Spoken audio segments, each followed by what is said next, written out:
Hello everyone, ये है mission success strategy और मैं हूं doctor Madhu Katiyar. Previous years paper revision श्रृंखला के अंतर्गत आज हम यूजीसी नेट दिसंबर 2019 के द्वितीय प्रश्न पत्र को हल करेंगे। आइए देखते हैं इस प्रश्न पत्र का पहला प्रश्न। यहाँ पर कुछ पुस्तकें दी गई हैं और उनको जो है उनके प्रकाशन के क्रम में कालक्रम में लगाना है। तो इसमें जो सबसे पहली पुस्तक है वो रूसो की सोशल कॉन्ट्रैक्ट है, जो कि 1762 में प्रकाशित हुई थी। नंबर 2 पे बेन व आर एस पीटर की पुस्तक है social principles and democratic state 1959 में। जॉन रास द्वारा रचित पुस्तक ए थ्योरी ऑफ जस्टिस 1971 में। सुसान मोलर ओकन की पुस्तक जस्टिस जेंडर एंड फैमिली 1989। निम्नलिखित में से कौन से दो कथन कश्मीर को लेकर भारत पाक संबंधों के बारे में सही हैं? तो यह है, सुरक्षा परिषद ने वर्ष 1948 में पहली बार जम्मू कश्मीर के मुद्दे पर चर्चा की थी, यह सही है। AB वाजपेयी और परवेज मुशर्रफ के बीच वर्ष 2004 में पाकिस्तान में एक शिखर सम्मेलन हुआ था, यह भी सही है। युद्ध विराम रेखा के आर पार एक बस सेवा का शुभारंभ वर्ष 2006 में हुआ था, तो ये गलत है। वर्ष 2007 में समझौता एक्सप्रेस पर आतंकवादी हमला हुआ था, यह भी गलत है। निम्नलिखित में से किस आधार पर न्यायपालिका द्वारा उत्प्रेषण याचिका जारी की जाती है? तो वो है क्षेत्राधिकार की कमी और क्षेत्राधिकार की अधिकता। संस्थान में संचार का व्यवस्थित अनुक्रम क्या है? तो संस्थान में जो संचार का व्यवस्थित अनुक्रम है वो है सेंडर, एनकोडिंग, मैसेज और चैनल।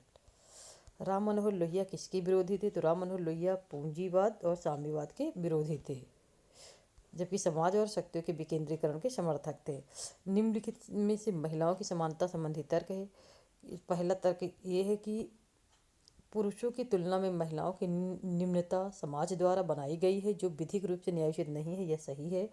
मुक्ति व समानता के सिद्धांत महिलाओं की स्थिति पर लागू न होना विरोधाभासी है, यह भी सही है।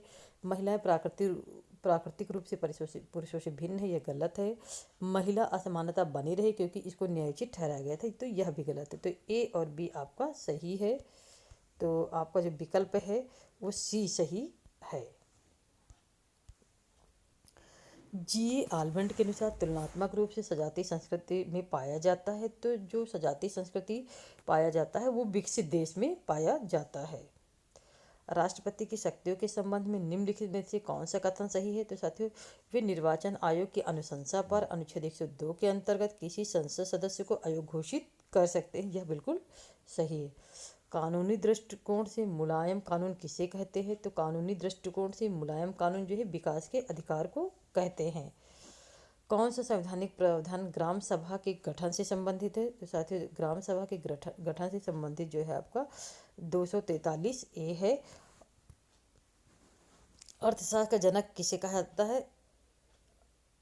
तो जो कौटिल्य द्वारा जो अर्थशास्त्र को जाना जाता है वो नीति शास्त्र के रूप में जाना जाता है, क्योंकि इसमें जो है चंद्रगुप्त मौर्य के प्रधानमंत्री रहकर कौटिल्य ने जो है राजा को किस प्रकार और किन परिस्थितियों में कार्य करना चाहिए इसके विषय में उल्लेख किया है।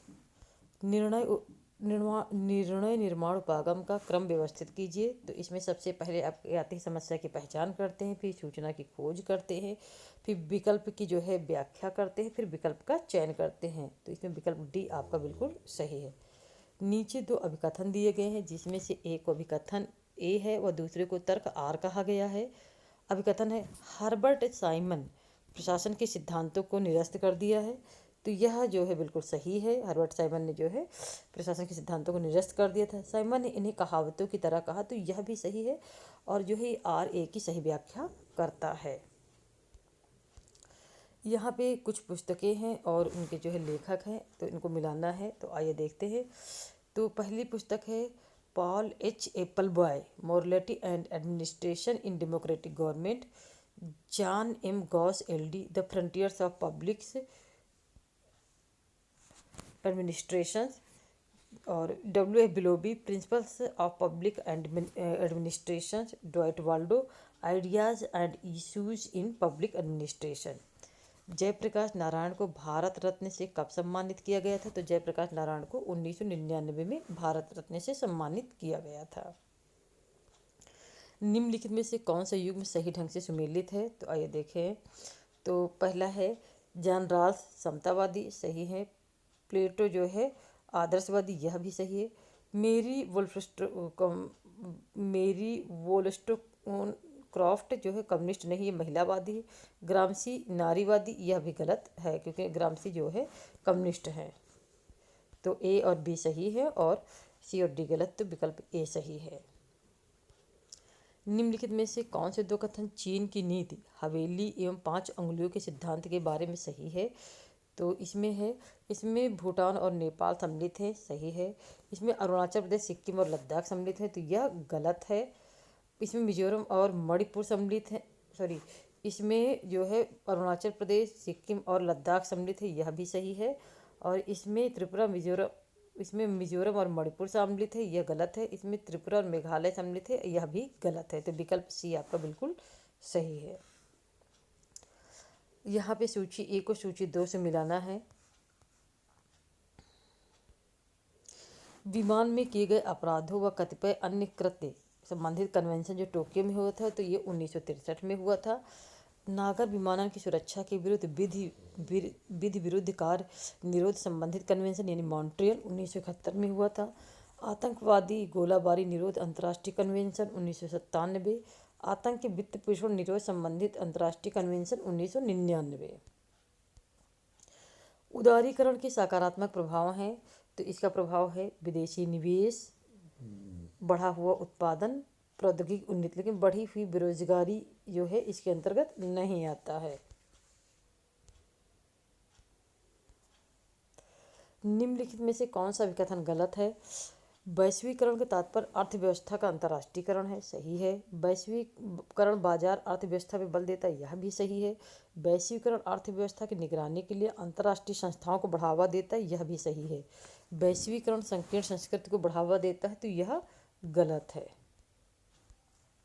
विश्व व्यापार संगठन के संबंध में निम्नलिखित में से कौन से दो अभिकथन सही हैं? तो आइए देखते हैं। तो यह एकमात्र अंतर्राष्ट्रीय संगठन है जो राष्ट्रों के बीच विश्व व्यापार नियमों से संबंधित है, सही है। इसकी स्थापना 1996 में हुई थी, नहीं ये गलत है क्योंकि इसकी स्थापना 1995 को हुई थी। 1 जनवरी 1995 को इसकी स्थापना हुई थी। इसका मुख्यालय जिनेवा में है, यह भी सही है। इसमें लगभग 680 स्टाफ नियुक्त है, यह भी गलत है। तो विकल्प नंबर आपका 20 सही है क्योंकि उसमें जो कार्यरत स्टाफ है वो 680 नहीं बल्कि 640 हैं। आगन्ना सूत्र किससे संबंधित है? तो आगन्ना सूत्र जो है जीवन की उत्पत्ति, समाज व्यवस्था एवं जातियों की उत्पत्ति से संबंधित है। तो विकल्प आपका जो है सी सही है। नीचे दो अभिकथन दिए गए जिसमें से एक को अभिकथन ए और दूसरे को तर्क आर कहा गया। भारत व पाकिस्तान में शिमला समझौते पर 1972 में हस्ताक्षर किए गए थे, तो कथन बिल्कुल सही है। इस समझौते में कहा गया था कि दोनों देश अपने विवादों को अन्य देशों की मध्यस्थता से सुलझाएंगे, तो यह बिल्कुल गलत है। राष्ट्रपति द्वारा अध्यादेश जारी करने की शक्ति भारतीय संविधान के किस अनुच्छेद के अंतर्गत निहित है? तो ये 123 के अंतर्गत निहित है। निम्नलिखित तिथियों में से किस तिथि को भारत संयुक्त राष्ट्र मानवाधिकार परिषद का सदस्य बना था? तो भारत जो है राष्ट्र मानवाधिकार परिषद का जो सदस्य है वो 1 जनवरी 2019 को बना था।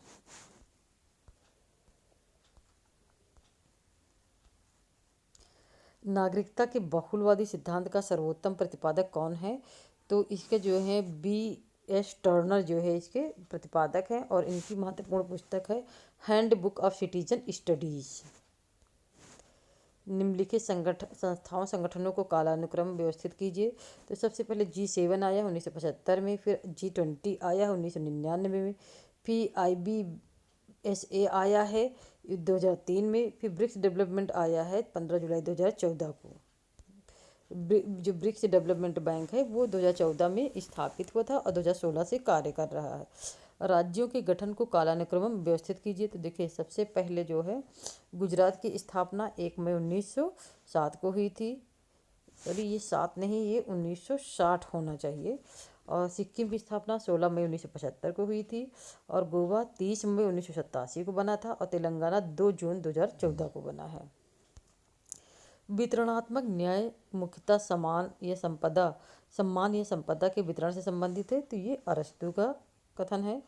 भारत में पंचायती राज निकायों के लिए निर्वाचन संवैधानिक प्रावधान के अंतर्गत कराए जाते हैं। तो जो निर्वाचन आयोग, जो पंचायती राज के चुनाव होते हैं, वो 243 के अंतर्गत कराए जाते हैं। यूनेस्को की स्थापना कब हुई थी? तो सभी को पता है कि यूनेस्को की जो स्थापना है वो 1945 में हुई थी, 16 नवंबर 1945 को।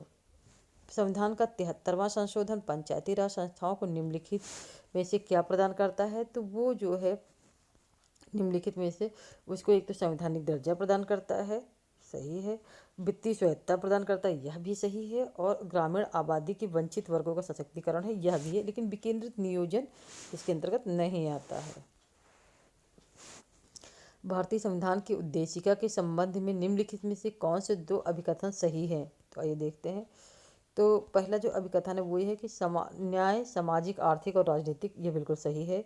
विचार, अभिव्यक्ति, विश्वास, आस्था और पूजा की स्वतंत्रता, तो यह भी सही है। हैसियत यानी स्टेटस, चरित्र और अवसरों की समानता, ये गलत है। व्यक्ति की प्रतिष्ठा सम्मान का आश्वासन देते हुए भाईचारा, यह भी गलत है। किसने लोक प्रशासन को राज्य के कार्यों पर प्रयुक्त प्रबंध की कला और विज्ञान के रूप में परिभाषित किया? तो डी वाल्डो ने जो है लोक प्रशासन को राज्य के कार्यों पर प्रयुक्त प्रबंधन की कला और विज्ञान के रूप में परिभाषित किया है। किस घटना ने पेरियार को नास्तिक बनाया था? तो काशी तीर्थ यात्रा की घटना ने जो है पेरियार को नास्तिक बनाया था।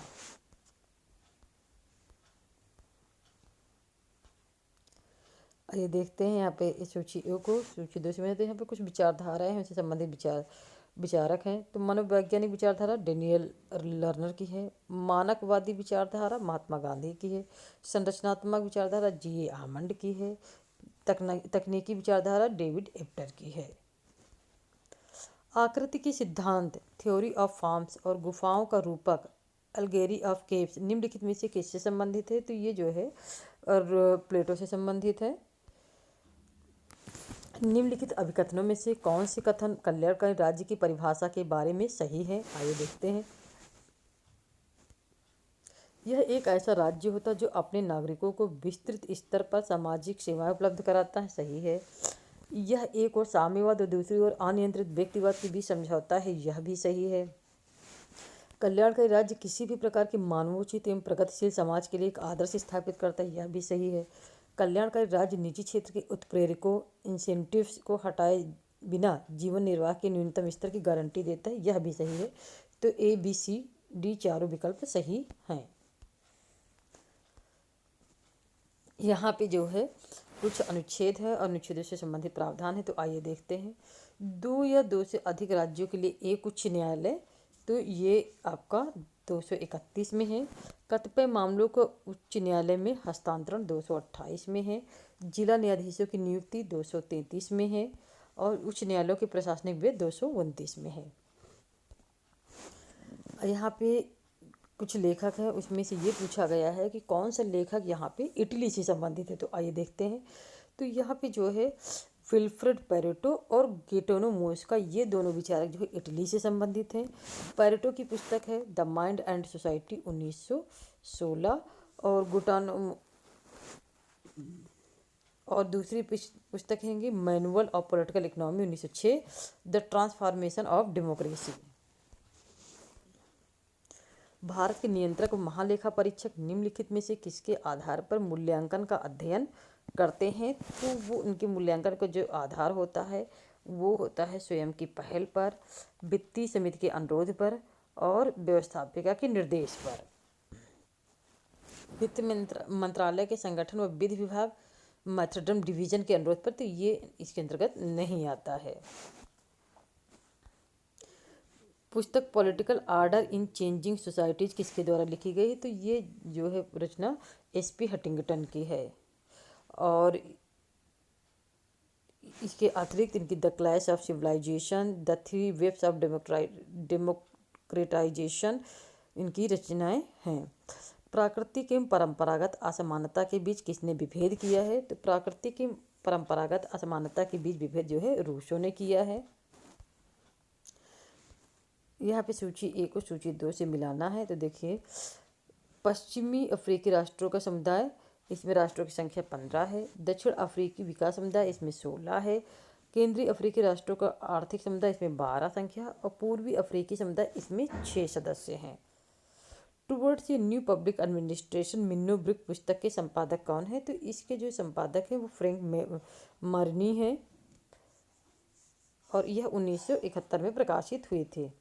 निम्नलिखित में से कौन सा कथन राष्ट्रीय स्वास्थ्य नीति 2017 के बारे में सही है? तो आइए देखते हैं। इसका उद्देश्य 1000 की जनसंख्या पर 2 बेड की उपलब्धता सुनिश्चित कराना है। तो यह बिल्कुल सही है।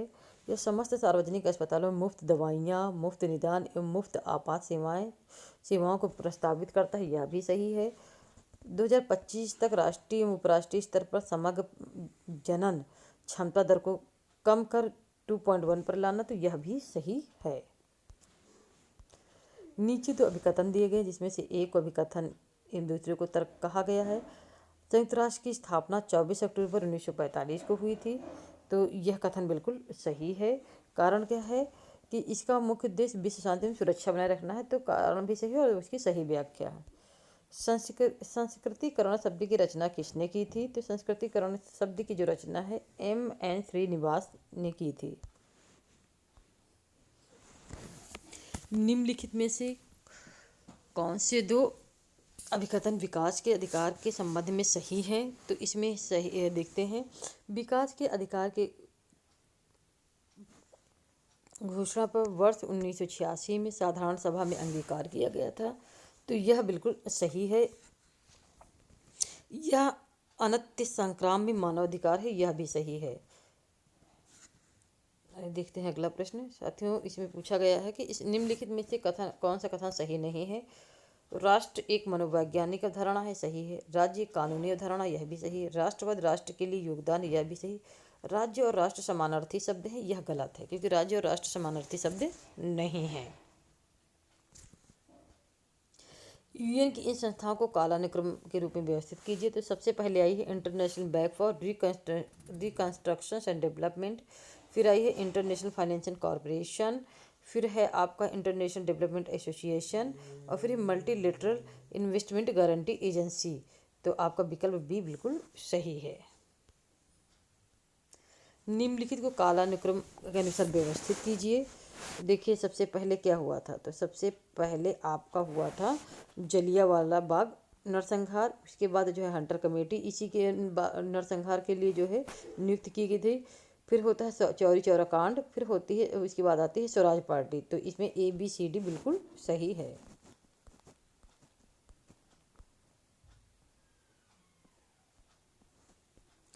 निम्नलिखित में से कौन से प्रकार की नीति का मूल्यांकन उसके आधारभूत उद्देश्यों की प्राप्ति की सफलता के स्तर को निर्धारित करने पर बल देता है? तो कार्यक्रम प्रभाव मूल्यांकन जो है इस पे जो है बल देता है। किसने society for right to die with dignity के लेखक है? तो ये रचना जो है मीनू मसानी की है, और मीनू मसानी जो है राजनेता, पत्रकार, लेखक और सांसद थे। और जो society for right to die with dignity जो है 1981 में इसका इन्होंने गठन किया था। 2 कारक यानी 2 फैक्टर थ्योरी। तो 2 फैक्टर थ्योरी जो है आपकी किससे संबंधित है? ये आपकी हजबर्ग से संबंधित है। आवश्यकताओं का पदानुक्रम किसका है? मास्लो का है आपका। और आवश्यकताओं का सिद्धांत किसका है? मैकलेलैंड का है। एक्स और वाई सिद्धांत मैकग्रेगर का है।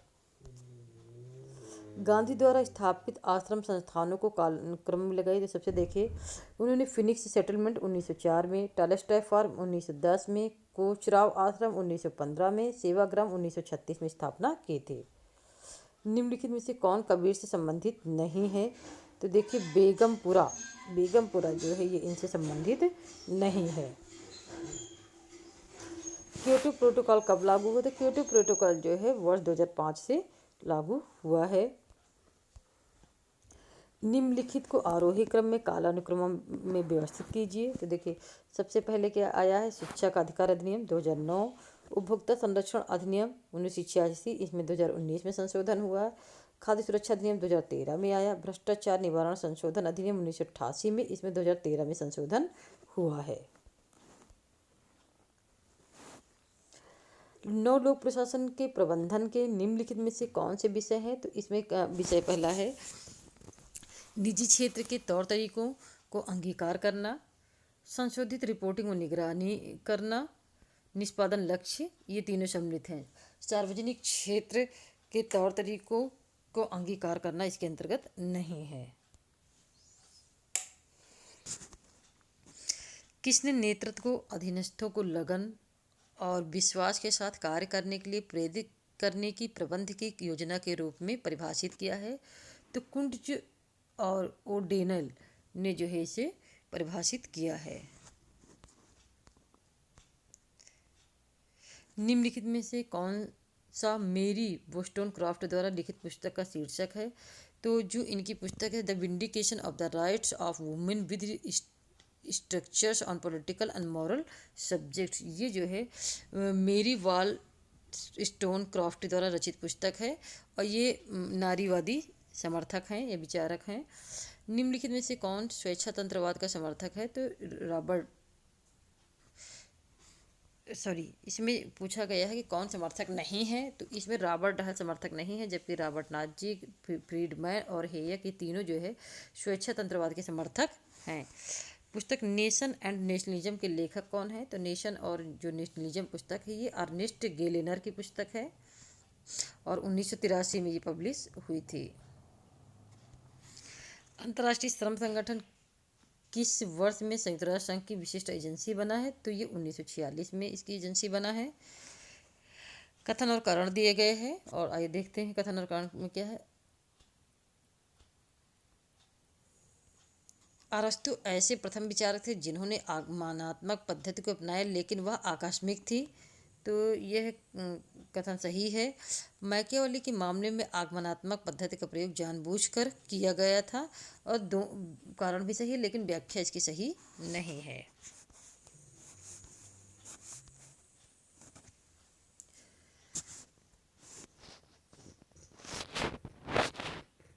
निर्वाचन आयुक्त के बारे में कौन सा भी कथन सही है? तो उनकी नियुक्ति राष्ट्रपति द्वारा की जाती है, ये कथन बिल्कुल सही। उन्हें भी आधारों पर पद से हटाया जा सकता है जैसे सर्वोच्च न्यायालय, नहीं, ये गलत है। मुख्य चुनाव आयुक्त की संस्तुतियों के आधार पर ही उन्हें राष्ट्रपति द्वारा हटाया जा सकता है, तो यह सही है। और उनके पद का कार्यकाल 6 वर्ष अथवा 65 वर्ष की आयु होता है, जो भी पहले आए, तो यह भी सही है। द्वितीय प्रशासनिक सुधार आयोग की निम्नलिखित 4 रिपोर्टों को उनके अपेक्षित क्रम में व्यवस्थित करें। तो सबसे पहले देखिए उसमें क्या है कि सबसे पहले है सूचना का अधिकार, फिर मानव पूंजी को मुक्त करना, संकट प्रबंधन और शासन की नैतिकता, ये उनका कालक्रम है। रिक्स का फ्यूज मॉडल आधारित है। तो जो रिक्स का जो फ्यूज मॉडल है वो कृषि निर्भरता, समाज में मूल्य प्राप्त करना, ये नहीं है। राजशाही परिवार का आधिपत्य, यह भी है। वस्तु के विनिमय पर आधारित आर्थिक व्यवस्था है। वंदना शिवा किस रूप में जानी जाती है? तो जो वंदना शिवा है ये पर्यावरण हितैषी है, इको फेमिनिस्ट, यानी कि पर्यावरण हितैषी नारीवादी हैं। सूची 1 को सूची 2 से मिलाना है।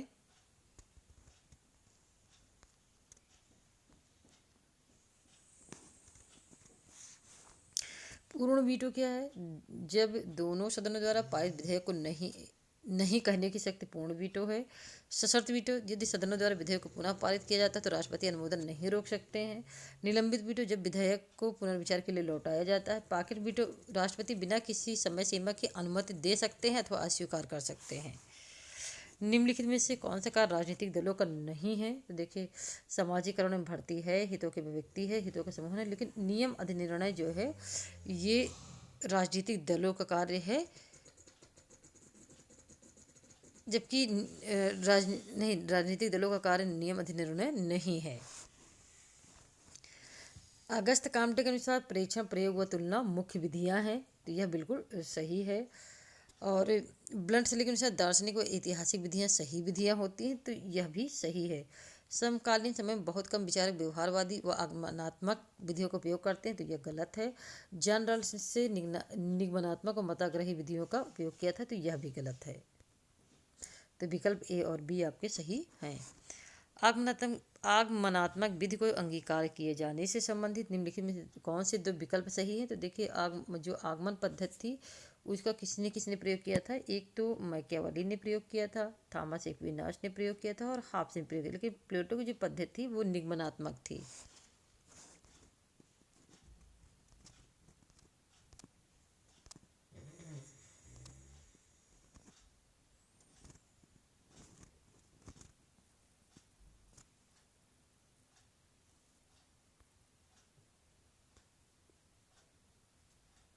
नीचे दो अभिकथन दिए गए हैं, जिनमें से एक को अभिकथन एक के रूप में और दूसरे को जो है कारण कहा गया है। प्लेटो के अनुसार मनुष्य की आत्मा में 3 घटक होते हैं, विवेक, साहस और क्षुधा, तो ये बिल्कुल सही है।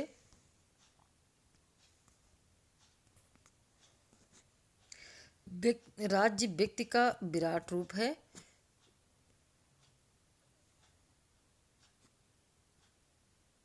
और इसमें ए आर दोनों सही हैं और इसकी सही व्याख्या करता है। निम्नलिखित में से किसने न्याय सिद्धांत में उपयोगितावाद की निंदा की है? तो ये जॉन रॉल्स ने अपनी पुस्तक ए थ्योरी ऑफ जस्टिस में, जिसमें इन्होंने समझौता और न्याय सिद्धांत का प्रतिपादन किया है, इसमें इन्होंने इसके अंतर्गत उपयोगितावाद की निंदा की है। भारत सरकार ने किस वर्ष में स्वामी विवेकानंद के जन्मदिवस को राष्ट्रीय युवा दिवस के रूप में मनाने का निर्णय लिया था? तो 1984 में जो है स्वामी विवेकानंद के जन्म दिवस को राष्ट्रीय युवा दिवस के रूप में मनाने का निर्णय लिया गया था।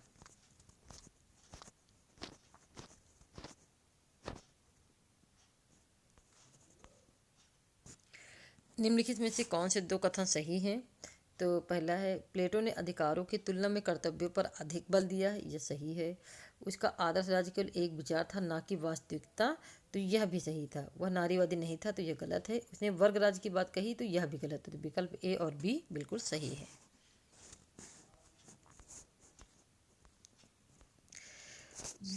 किस वर्ष में रविन्द्रनाथ टैगोर ने जलियांवाला बाग के नरसंहार के विरोध में नाइटहुड की उपाधि का त्याग किया था? तो साथियों, वर्ष जो है 1919 में जो जलियांवाला बाग कांड हुआ था, तो उसी के विरोध में 1919 में ही उन्होंने नाइटहुड की उपाधि वापस की थी।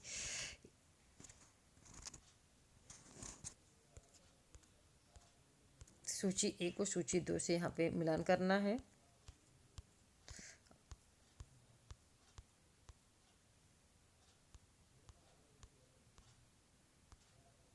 तो सूची ए और सूची 2 देखते हैं। यहाँ पे कुछ पुस्तकें हैं, उनसे लिखा है।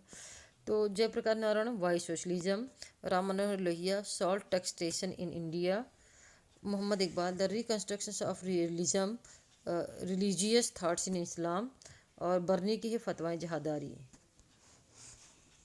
निम्नलिखित पुस्तक को उनके प्रकाशन वर्ष के क्रम में लगाएं। तो दो अमेरिकन कॉमनवेल्थ, ये 1988 में थी और जेम्स ब्राइस की पुस्तक है। Public opinion and popular government 1913 में लॉरेंस लावेल की रचना है। मॉडर्न डेमोक्रेसी 1921 में जेम्स ब्राइस की रचना है। कॉन्स्टिट्यूशनल गवर्नमेंट एंड डेमोक्रेसी 12 जनवरी 2015 को कार्ल जे फ्रेडरिक की रचना है।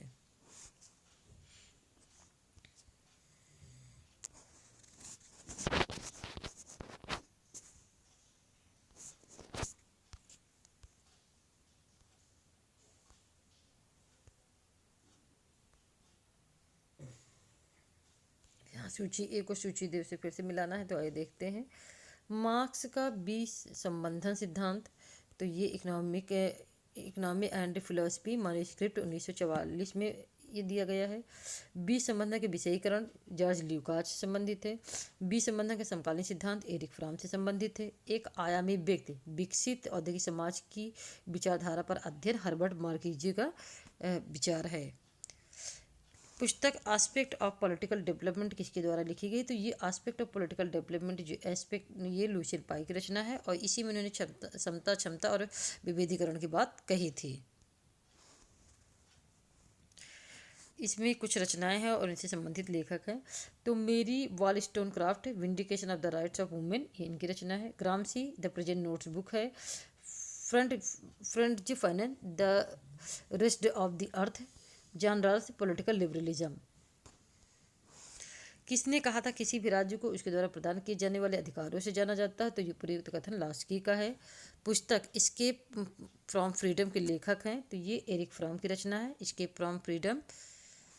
इनकी अन्य पुस्तक है marks concepts of man, 1961।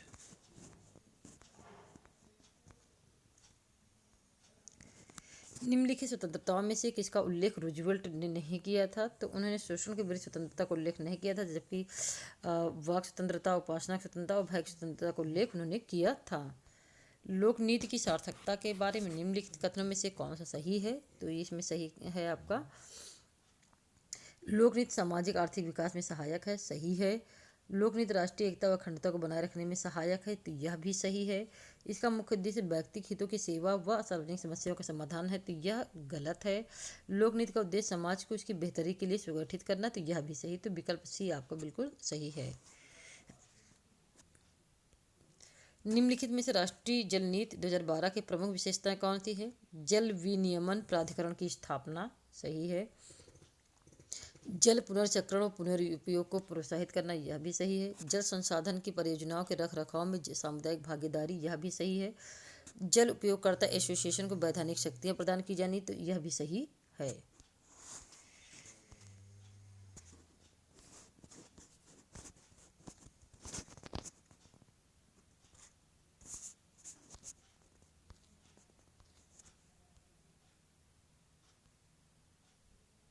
Rajya Sabha के गठन के संबंध में निम्नलिखित में से कौन सा कथन सही है? तो आइए देखते हैं। तो राज्यसभा में 238 अनधिक सदस्य राज्यों और संघ राज्य क्षेत्रों के प्रतिनिधित्व करते हैं, तो ये सही है।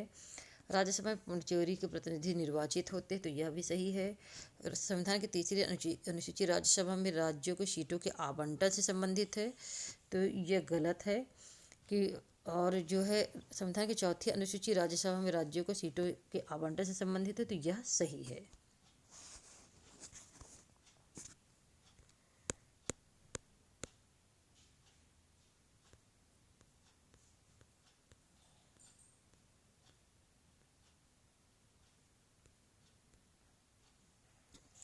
नीचे यहाँ पे एक गद्यांश दिया गया है और इस गद्यांश के आधार पे जो है इसके उत्तर देने हैं, तो साथियों इसको देख लीजिएगा।